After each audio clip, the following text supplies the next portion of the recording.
మంది ఊకే తిరుగుతారు. బ్రహ్మాండ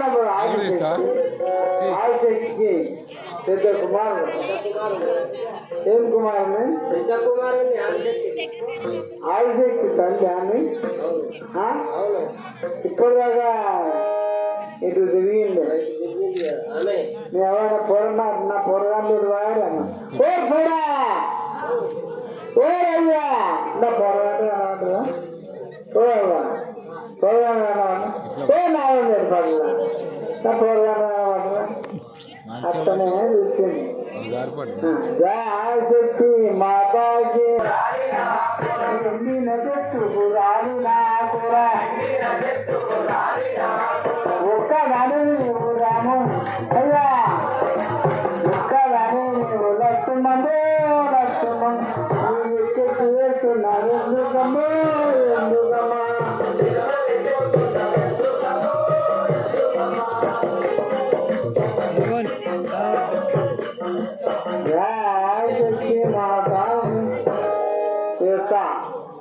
విష్ణుమూర్తికి